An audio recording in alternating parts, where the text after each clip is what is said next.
Welcome to the Talking Transformation podcast, presented to you from the Western Cape pod bunker located here in the heart of Cape Town, South Africa. This pod is presented to provide a platform and a voice for built environment professionals and interest groups who are working towards transforming the places and spaces here in South Africa. It is dedicated to those individuals and community groups that are supporting both the formal and informal processes that are shaping our cities and our spaces. It's been a busy month for our youth here in South Africa during the course of June. It's Youth Month. We've had our June 16th celebration last week, and in the same week we've seen the announcement of the South African Cities Network's Young Planning and Design Competition. In today's Talking Transformation podcast, we're delighted to have with us the winner as well as the runner-up of the competition and the coordinator from South African Cities Network. We'll hear from competition winner Zubaida Loughton, who is based in Glasgow University up in Scotland in the UK. And we'll hear from her about what led her to submit her winning entry and what she plans to do with her prize. We'll also hear from runner-up Tsepo Tutsetsi, a graduate from the University of Pretoria, currently unemployed and looking for work, and we'll hear what led him to submit his conversation on the future of our cities. And last but not least, we hear from Tlologelo Mokwere from the South African Cities Network. Tlologelo is working as an intern researcher with the South African Cities Network and was the coordinator of the competition. Hearing from these three young professionals is exactly what the Talking Transformation podcast was put out to achieve. To have conversations not only with those people who have experience and have put things to the test, both in the academic and practical fields, but to hear from the next generation, to hear from the voice of the next generation of town planners and built environment professionals, whether they're working within the advocacy groups or working within the different private and public sectors, driving our future cities, driving the thinking for our next generation. What comes after COVID? What comes after a technical recession? Let's hear from our three guests today. As always, we hope you enjoy the episode and the perspectives that are shared. So it's just gone 20 to 6 here in South Africa. I'm recording from Cape Town, but we have people all over the world on the conversation today. Up in Glasgow, Scotland, Zubaida, how are you keeping? What have you been up to? How have you been keeping during this period of lockdown? Hi, Peter. I'm actually doing quite well up in Glasgow. It's summer at the moment, so I'm able to enjoy some sunshine, and it actually gets dark quite late, so I get to look out the window, and around this time it's still nice and sunny. At the moment, I'm actually just busy with the write-up of my PhD, which I will be submitting in the next few months. So that has kept me very preoccupied. But otherwise, during COVID-19, I'm just trying to be as positive as possible, take all the safety precautions, and make sure that I check up on my family back in South Africa. In amongst all your studies and your studying of your doctorate, you've only gone ahead and submitted a competition entry and come out the winner in the country. How does that feel? Very exciting, very happy as well. I'm still in the mode where I can't believe it, but I can. And I was happy to be able to have the opportunity to submit an entry while I'm doing the write-up as well, because it directly relates to my PhD research. Fantastic. Well, I'm really looking forward to hearing more about that. And congratulations, warmest congratulations from us here on the podcast. Thank you very much. Runner-up in the competition, Tsepo, up in Pretoria. How are you keeping, and how was your experience of submitting your essay entry into South African Cities Network's competition? Thank you very much, Pete. I've been keeping well. With this whole pandemic thing, we are trying to be positive as much as we can. My experience with submitting the entry for this competition, Pete, you might know that if you are engaging in academic paper or research, how much you get overwhelmed, tired, and all that. But I did my best to make sure that I finished this project, and then ideas get recognized, which was really something that I was hoping for. Nothing more, nothing less. Thank you. Congratulations also to you, Tsepo. It's a great job, and I really enjoyed reading your paper and the video that came with it. And congratulations to you. Your family must be very, very proud of you. They are, Preet. Thank you very much.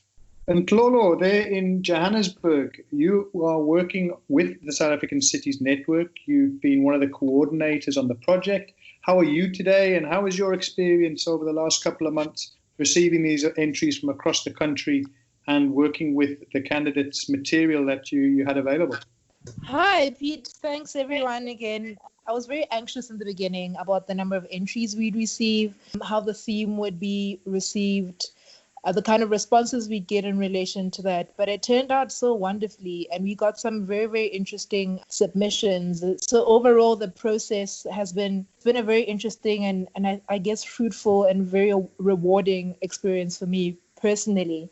And I think, speaking for the South African Cities Network, we're quite happy about the sort of content and, the substantive content we received because of the kind of work we do, because of how we're trying to advocate for different groups, for them to contribute into the development space in a more functional way. So we're very, very happy about the responses that we've received. I'm doing okay. I'm in Johannesburg. I spent the first month of lockdown with my aunt in the Northwest and decided to come back because I wanted my space, but now I sort of regret it. It's a delicate balancing act between your space and having that company and that sense of contact with people, right? Yes, I think it's really important to be around family or friends or someone at this during this period. I think it's difficult to be alone, and I think it's easy to fall into a depression or it takes a lot more to motivate yourself to get up every day, to continue working or whatever it is that you're working on. So I really commend people that are like Zubaida, who's in intense writing mode. I can't imagine doing a write-up for a PhD thesis or any kind of thesis.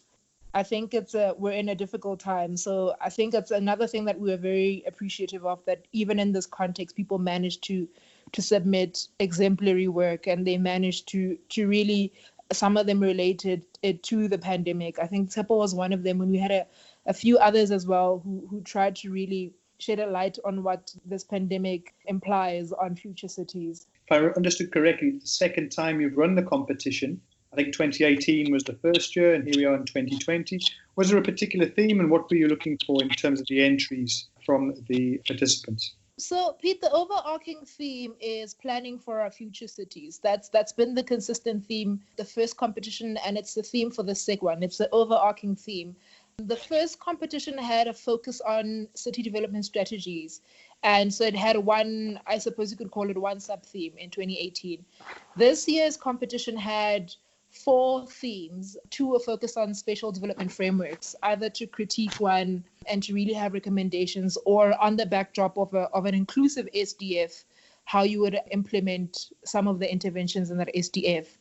The second one was really around, imagining and modeling as sort of a better city, one that responds to different elements, whether it's issues around housing, tenure, security, or public transport, integrated planning issues, whether it's around productivity. So it was really, the second theme was quite open and could be interpreted in various ways. The third theme focused specifically on SDG 11. So Sustainable Development Goal 11 is make cities inclusive, safe, resilient, and sustainable.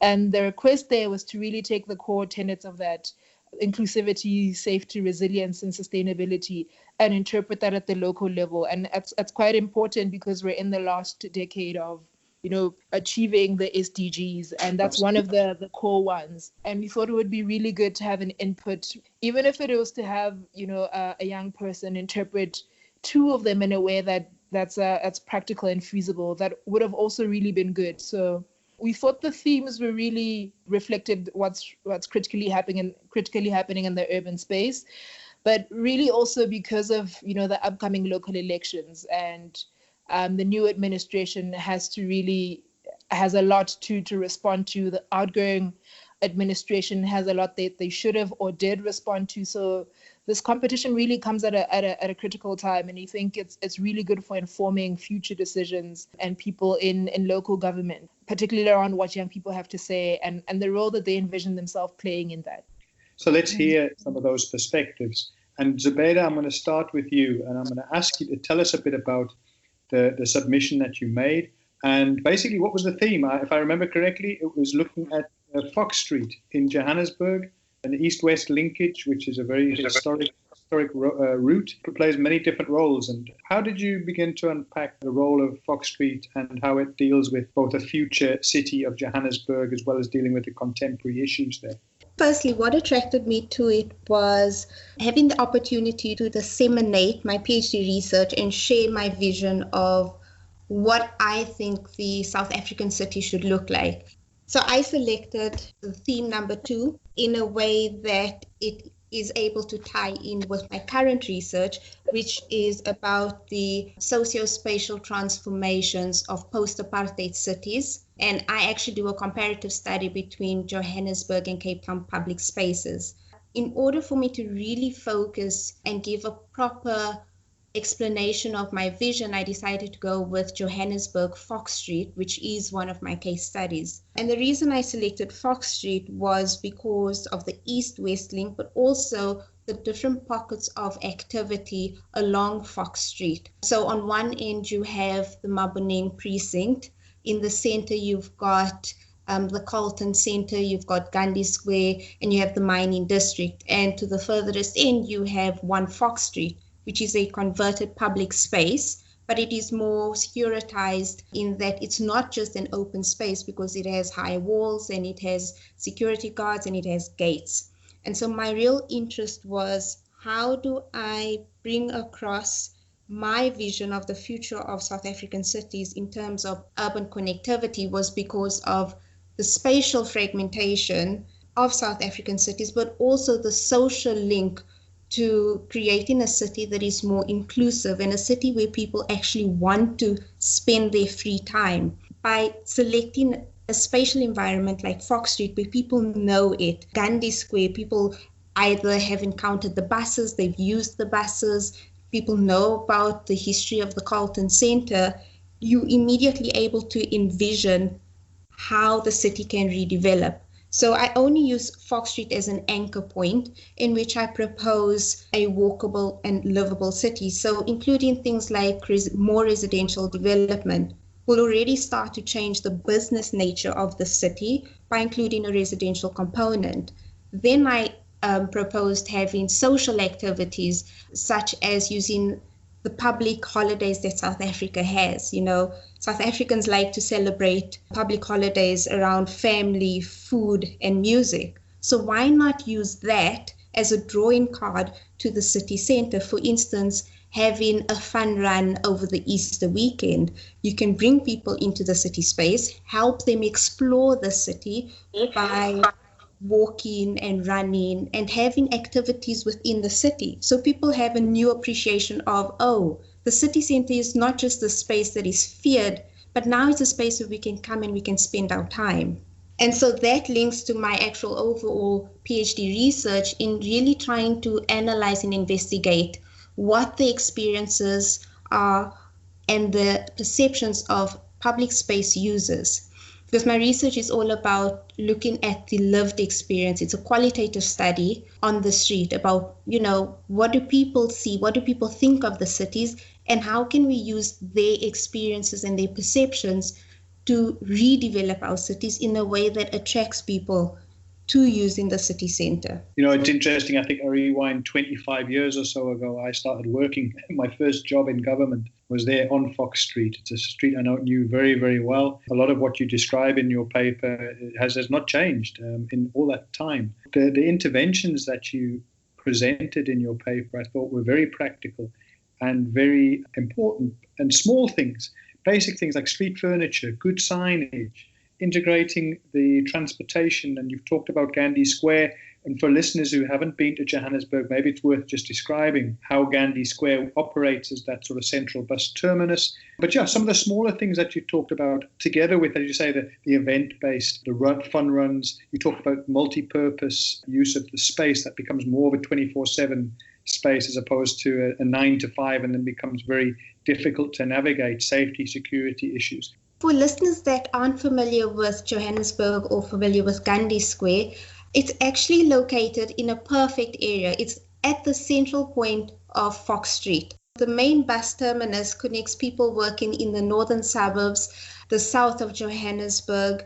Many of the taxis pass through it as well. So you have people from diverse backgrounds, from diverse socioeconomic groups that connect in Gandhi Square to go further out and travel further out into the rest of Johannesburg. So whether it's going to Sandton, whether it's going to Soweto, whether it's going to the Glen or Alberton, you have this central focal point. So if we can use Gandhi Square to encourage people to park and ride, as opposed to driving their private vehicles throughout the city, we will have an increased use of buses. But of course, there's small things that people need to know, because as a local, you'll be familiar with which bus stand takes you to Sandton City or which bus stand takes you to Rosebank. But as a tourist or as a visitor from another city, you won't know. It's daunting to be able to be in the square where there's so much activity around, because you've got restaurants, you've got some businesses, you have UNISA opposite higher education institutions. So you don't know. So simple implementation measures, signage, knowing which bus stop takes you where, bus arrival times, having accessibility of bus tickets, that will help people. But also creating spaces within the city that are inviting. So I propose wooden furniture and different types of seating. So amphitheater style seating, because if you have higher education institutions, very often you have students that walk together in groups. So having them seated in an area, it already shows people, oh, the space is used, the space is more inviting, let's sit there. Having spaces that are quiet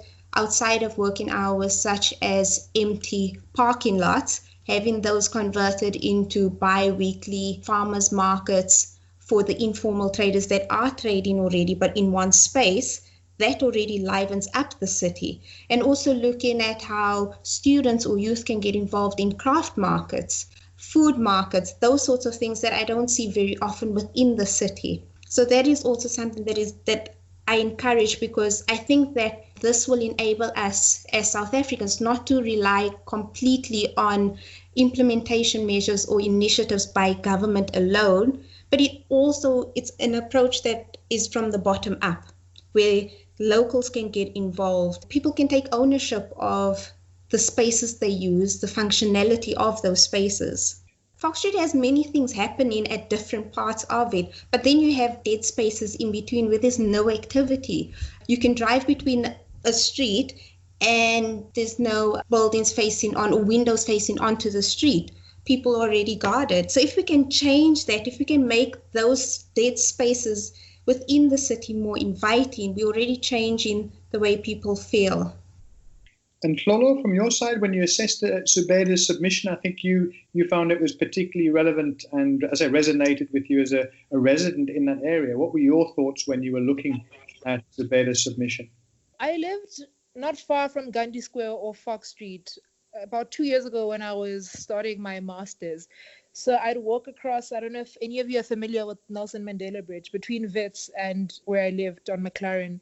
So I'd walk across the bridge, and if you'd walked there, after 6 p.m., it's already dark. All of the people that work in the buildings there, which are usually government departments, whether it's the Department of Health or an education department, was really more public institutions there. It became a dead zone after hours, even on weekends. It becomes an incredibly unsafe place to be.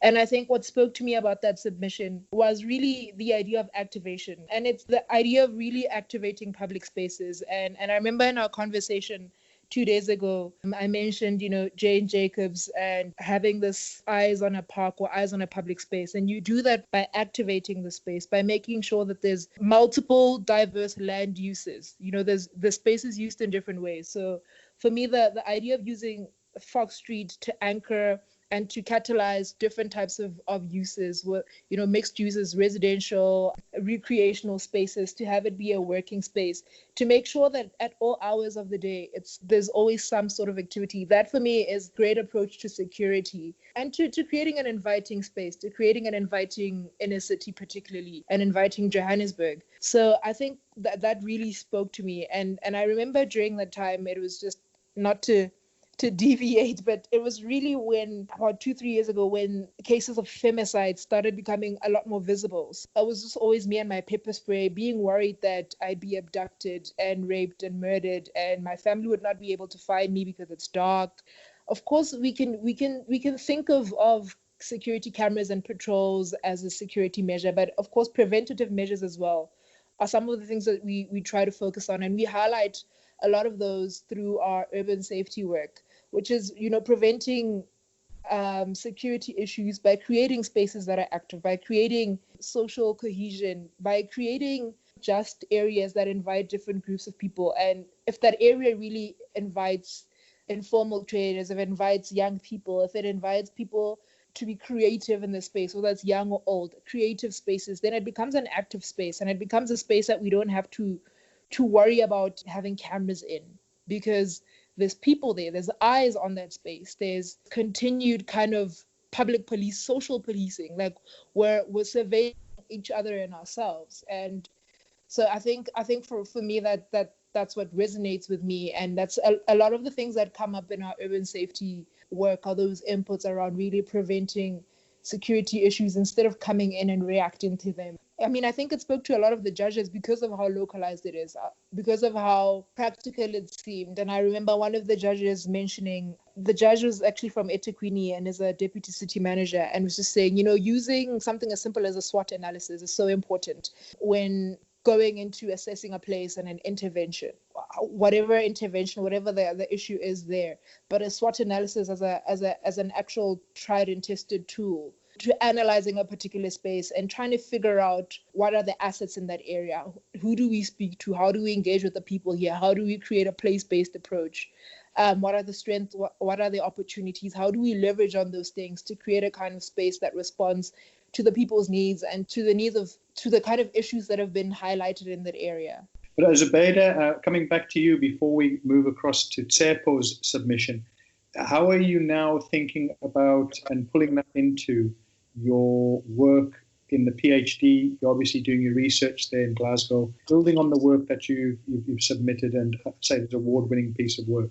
It was great to be able to test out and see how my ideas at a street level would be received, especially in the context of South Africa, because my research initially was all about analyzing the user experiences and perceptions, and the feedback, not only from women, but like from this discussion, is important to know that the experiences of public space users is also seen and recognized at a higher policy level throughout built environment professionals. I only selected urban connectivity, which was one of my themes. I have many other themes within my research, but to see that how it overlaps with social interaction and spatial transformation, because really that is at the heart of my research. It's about looking at the social transformations and the spatial transformations and seeing, to what degree this has been achieved. And if it hasn't been achieved to a high degree, what can we do? What can I recommend to take it to the next level? Research does translate into innovation. Tsepo, let's come across to your good self. Your submission really asked some hard questions. Talked about planners being change agents. Major challenge and major provocations in your submission. How did you think about framing that, and what led you to making the submission? Thank you very much, Pete. As young people, we often complain that our voice is not being heard and that we are sidelined from participating in the mainstream socioeconomic issues. Knowing the influence the South African Cities Network has in terms of disseminating knowledge about our society, I discovered an opportunity to get my own voice across. It was not even about the money at first. Those who know me, Pete, know that I'm addicted to engaging knowledge and ideas beneficial to the betterment of our society, particularly in South Africa. With my submission to the competition, it comprised an essay, as you know, and a poster. Both of these speak about making planning great again. What do I mean by this is that Pete, you would know that apartheid spatial planning was morally draconian, but when they said they wanted to do something, they did it. And at some point, you'd know that South Africa was sanctioned and we had no oil imports, for example, but we were able to build a highway with concrete. If you know the highway concrete forms part of the N1 segment. Now, Pete, we have done great in changing the normative stance of planning post-1994. And we have a planning system that advocates for spatial justice and etc. However, it has been 26 years since our progressive planners, leaders, and members of the society having spearheaded this project, and the ground still looks much untempered with. It is here that I decided to engage in a topic that will identify the bottlenecks in the planning system and propose at least some form of initiation steps to rectify the flaws. It is not an easy task, I must agree. We often throw around strategic planning as a catchphrase to demonstrate efforts and efficiency. My colleague Tlolohelo, the other day, we were having a conversation about my papers that we talk a lot about visioning and all that, but how do we actually do these? It's just like asking, how do we implement the vision of the National Development Plan? It is here, Pete, that I decided to engage lean attitude or the lean organization of doing things. This is the theme that I engaged in my paper to try and emphasize developmental attitude in our organizations. You would know that if we are able to manage information and knowledge to be able to get valuable to the society, we have to change the organizational culture in how we behave in institutions. And this will have a great performance impact in our planning and related institutions.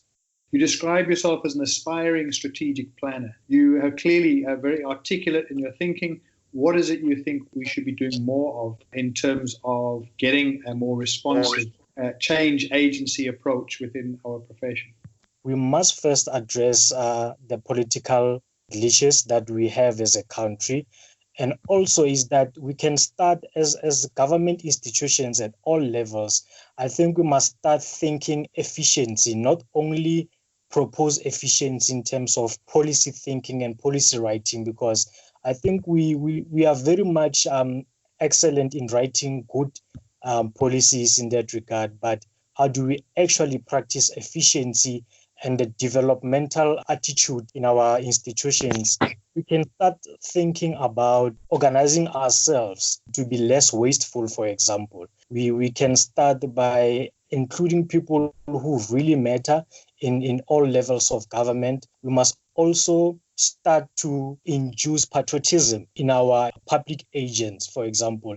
Now, Pete, you don't just induce patriotism, you must appreciate people who engage activism to make change in the society. And if you start appreciating them, there will be more employee agility, and you'd likely to see patriotism manifesting in a sense of people really wanting to see change as our Bill of Rights, as it is enshrined in the Constitution, is seen in real terms.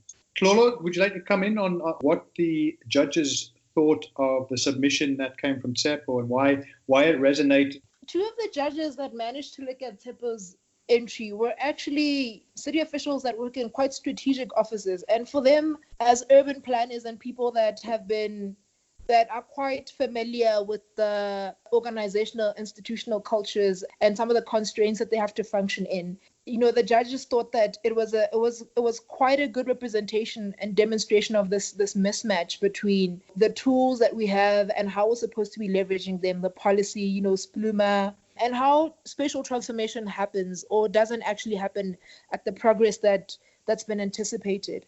For us, I think at Cities Network, what's particularly awesome about the submission is how it picks up on a lot of the themes and the threads that the Cities Network is looking at. For instance, our built environment integration task team really engages experts in the built environment space around what their challenges are. And a lot of these things speak to exactly what Tsepo highlights, not just the mismatch, but also these restrictive, constraining institutional processes that do not reward or do not inspire for planners to really go out of the way and make sure things happen on the ground. I remember another part of that, Tepo mentioned something about talent incubation and skilling. And in our interview mentioned how young people are dissuaded from joining public offices or public organization and institutions because of that, because of how restrictive and conservative they are, because of how they're resistant to change, and how they don't invite or allow young, fresh ideas. It's all about the bureaucracy and the processes. It's all about how things have been done, and also just these ongoing, continuously expressing or making use of systems that were used during apartheid. So for the most part, systems haven't. The institution itself has not changed, even though we're changing policy to reflect where we want to go. We're changing policy to align with spatial transformation. The institution that we use, the processes that we use, do not facilitate this transformation.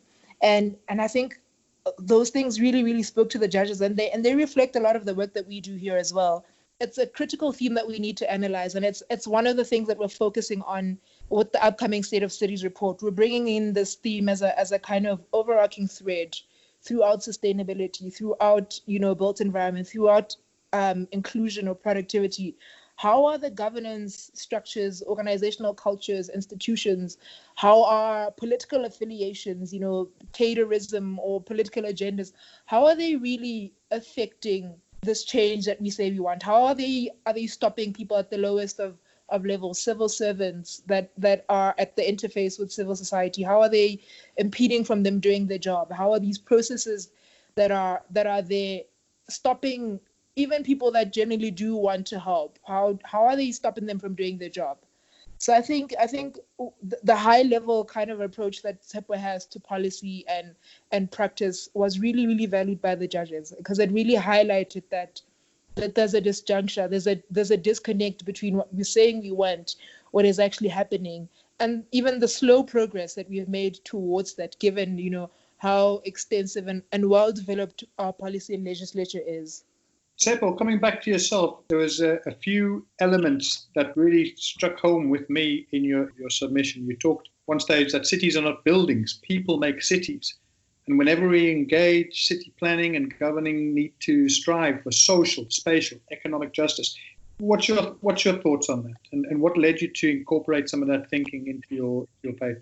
If you have driven around during the level 5 lockdown in South Africa, or any city for that matter, you'd notice the emptiness we have on the streets, but buildings are there and people were not there. This was a practical demonstration that cities and buildings, or the infrastructure that we have, without people, you cannot claim that you have cities. I've said this because, Pete, we are actually engaging city planning with perfect master plans, knowing exactly what to have, when to have it. And we are now engaging city building in a frame of 8 to 10 years. We are planning cities. Where are we rushing to? Or if we keep on investing in certain portions of cities, spend millions of rands trying to perfect spaces for those who have economic muscles, and then when you also get on the other side of the cities, you have rudimentary services such as water cards, power cards, lack of maintenance of roads, potholes everywhere, raw sewage running down the streets. I think this must be carefully looked at, in that we must emphasize social justice, spatial justice rather. And we must also talk about, in a society where there's a accumulating gap between those who have and those who have not, we must know, if we continue having a discussion about the future of our cities, we cannot completely disregard the fact that there is going to be social tensions into the future. And if you have social tensions into the society, nothing can come right. Absolutely, Tepo. I think those are sobering reminders of what the challenges ahead of us. And obviously COVID, economic recession just makes things even tougher. What you're describing needs to happen are elements that both the political and the technical spaces are going to have to deal with, together with the community. So thank you again for sharing the submission that you made. And again, congratulations on your award as the runner-up on the competition. what are some of the more immediate issues we as planners, as young, well, in your case, young planners, what are the other things that we should be, the conversations we should be having?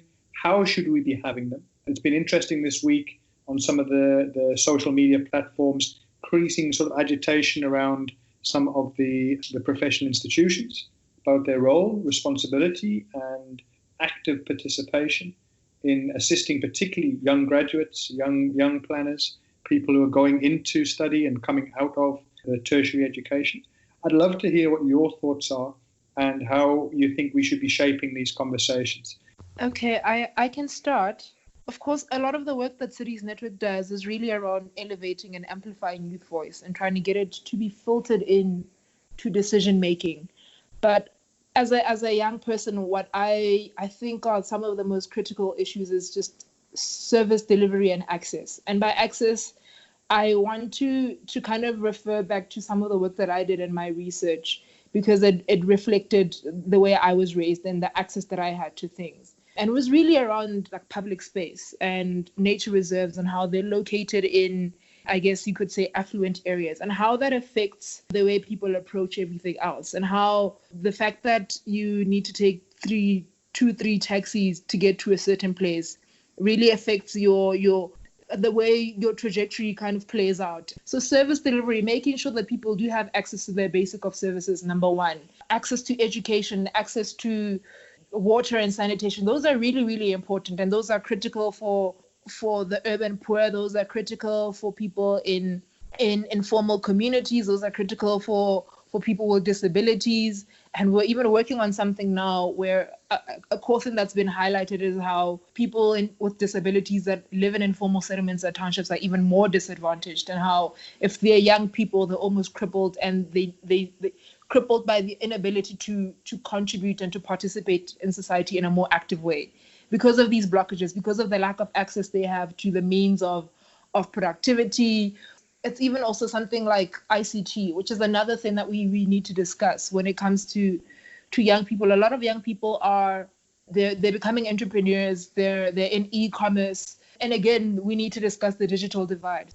How do we make service delivery not just about water, electricity, and housing, which are really, really important, but we think of the intersectionality of all these things, of having access to ICT services, having access to integrated transport, public transport that actually works and functions, that's reasonable, that's affordable, that where you don't have to walk for 30 minutes to a taxi stop or a bus stop.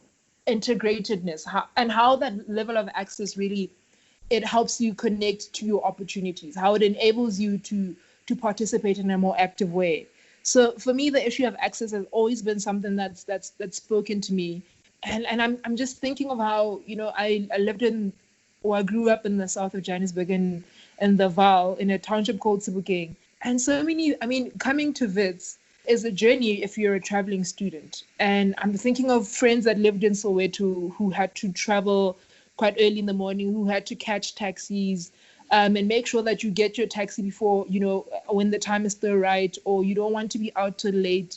And I think of how so much activity happens in inner cities, and you still have places, the urban fringes where there isn't much development. What happens to the youth there? What happens to people with disabilities there? What happens to other vulnerable groups, whether they're migrants, whether they're women? What happens to places on the urban fringes that are unable to functionally and systematically participate in productivity, in the economy, in society? What does that mean? And another personal thing is, my stepmother, who works for the Department of Health in Johannesburg and lives in the Vaal, would have to travel an hour and a half in traffic in the mornings to get here. What does that say about the morphology of our spaces? What does that say about young people that live in those spaces and have to come to the inner city or to cities and metropolitan cities where opportunities are, but are unable to do so because of the lack of public services like transportation, like, access to again, ICT infrastructure, which would possibly enable them to start something in their own communities, to start jobs, or to grow their own small enterprises within their community. I don't think until we get to that point where we have proper service delivery, where we have an integrated public transport system, For me, I don't think we can ever get to a point where it stops being a priority, not only for young people, for the whole society, but more so because people of the future, it just becomes a vicious cycle where if your parents and your relatives aren't able to do that, chances are you will not be able to do that as well. When it's your time, you'll still have the same kind of barriers to a decent education, access to recreational spaces or social spaces, access to creative spaces if you're a creative, access to job opportunities, because everything is concentrated in a city. Zubaida, from your side. Thank you, Peter. Just building on what Tlolo Kilo has said, I agree that, there's a lot of spatial issues, particularly the spatial fragmentation of the development of South African cities, which does need to be addressed. For me, I think where young professionals, as a young professional myself, having worked in town planning prior to starting my PhD, it's about understanding what the challenges are, but also thinking outside the box, thinking about how a fresh mind can approach it. I know there are a lot of systematic obstacles. Planners, specifically young planners, are, in a fortunate position where they have so many colleagues where they can bounce ideas off of. So my thing is, looking at the competition, the young planners and designers competition, this is just one opportunity to get your voice out there. Even if you don't win, it's about getting your ideas out there, because you never know who is on the panel that may be able to identify, there's this research, there's this thinking, let's see what we can do. Because it's all about also networking and opportunities, thinking of alternative ways that young planners can get involved, and, looking at different platforms, LinkedIn as a platform of engaging in conversation and being able to speak to other people, looking at conferences. I think one thing with COVID that it has really forced us is more to have a more online presence. So conferences can now be online. There's a lot of challenges, and it's very expensive to attend conferences in person. So why not bring that platform online and engage more students, especially because students can't afford thousands of rands of fees. And lastly, looking at podcasts like this one, Talking Transformations, it's a very important platform to be able to engage with students. They can present ideas, maybe they can build up their own sort of networking style, because we do have our own professional platforms that do have areas of issues, but we can use those in a way that is positive to change what we think and how we feel. Thanks so much, Zubaida, for those thoughts. Really appreciate it, and some very, very important points that you make. The whole question of the shift to this online engagement, tens of thousands of rands to attend a course. Does that really need to be the case when now we can be a lot more virtual in our space and share via the online platforms? I think it's a major question, and maybe a major opportunity. I'm coming back to your thoughts around this SWOT analysis along Fox Street. Perhaps it's time for us as a profession and as the industry to do a SWOT analysis of the opportunities that are available, recognizing there are many threats as well. But be that as it may, Tsepo, let's come to you to have a final input on this before we start the wrap. Yes, thank you, Pete. To answer your question, I think you've done a great job to provide this platform for young people to express their views as young professionals. However, I think the platform is not enough for young people to engage societal issues.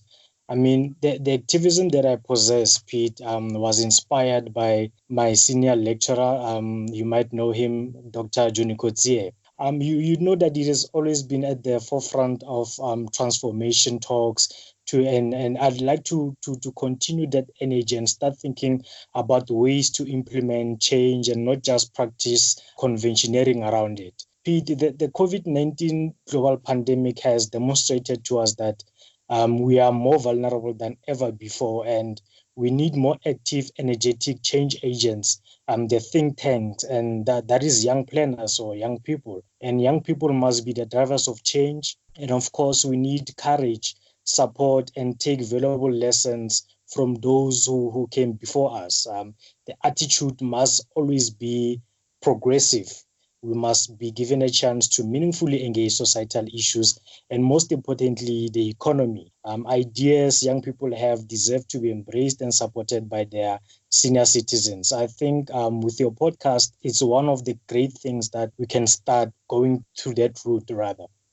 And also, I'd like to also thank the South African Cities Network. Like Zubaida said, this thing initially was not about money. I didn't even look at the details about the winning. It was about getting the voice across, the ideas that we possess, the knowledge that we acquire.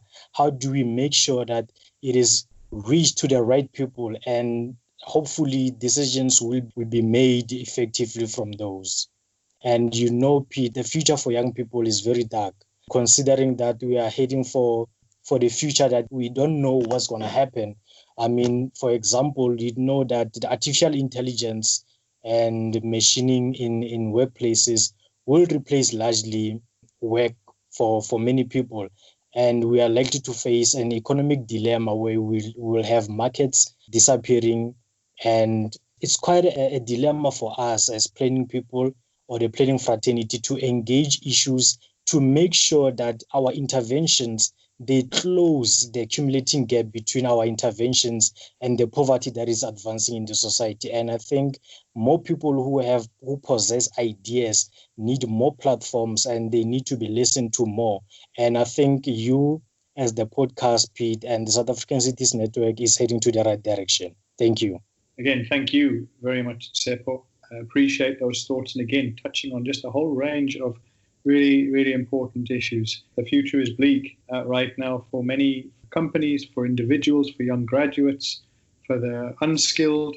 It is quite a malaise that we find ourselves in, and it's going to take bold leadership and innovative thinking to get out of it. Or let's try and finish on a positive. I'm going to start with the winner up in Glasgow. Zubaida, I'm coming to you, and I'm asking you one question each, which is, where do you see yourself in a year's time? Let's hope that the worst of the COVID issues of limiting movement is over. Where do you hope to be in a year's time, Zubaida? After completing my PhD, I still hope to continue contributing towards the transformation of South African cities, whether that is through research contributions, consulting, or innovation practices. I am looking for opportunities, and I am open to opportunities. And, I just want to continue the great work that has started. Well, we wish you the very best there, Zubaida. Good luck with your studies. Be safe up in Glasgow. It's got some of the very best music that was ever created came out of Glasgow. So I hope you've found some time to have some fun there as much as your studies, and all the very, very best. Tsepo, a year's time, what does the future look like if you look into your crystal ball in a year's time? You already mentioned that I'm an aspiring strategic planner, and I aspire to be a strategic advisor to the highest decision-making body in the land. But for now, I'm still eager to expand my brain further with practical knowledge and engage progressive projects as far as work is concerned. Being an unemployed graduate, I think, is the most frustrating thing ever, but remaining positive and working hard to getting there is something that is mandatory. This competition, Pete, the South African Cities Network competition for planners and designers, represents my initial efforts to engage an activist approach to knowledge development as far as urban governance and socioeconomic development is concerned. At the moment, I'm engaging my research proposal for Wits University in partnership with the South African Research Chair in Spatial Analysis and City Planning, and God willing, I will be working with urban governance and social justice in those parts. All the very, very best, Tsepo. We really do wish you the very best. Being there where you are now, in that looking for work, it's not easy. All I can say is keep going, keep doing what you're doing. And the attitude that you displayed today, the quality of the work that you've done will stand you in good stead. Hlolo, South African Cities Network, year's time. Hopefully you're still there. Hopefully you're driving the next submission for 2021. Maybe you have other plans. What's your thinking? In a year's time, I still want to be in this urban space. Cities Network is dynamic, but we talk about changing local government and how it functions, and And I would want to be in local government in an outfit that's dynamic, that's full of young, creative, innovative minds. That's really almost like a task team that's focused on implementation. So I'm always really concerned, and I'm preoccupied with this move between just policy and speaking towards implementation. I live in the inner city. I use public transport and walk everywhere. So some of these ideals that are spoken about in urban and public policy, if they're not reflected in my everyday life, and I don't see them in how I use space and how I use public amenities, then it's a problem for me. So the young Khuluhelo sees herself as being in a really dynamic public office, continuing to make change, or even at the city's network, because it is this dynamic space. But of course, I'm an intern, and one of the core things that the city's network really aims to do is, you're given a year to make your stamp, to make your change, to get really involved and to learn as much as you can. And the next year they get someone new to really give them an opportunity to learn as well. Because, Tsepo is in a position that I once was in, is where you sit for months, you apply for work and you don't get anything.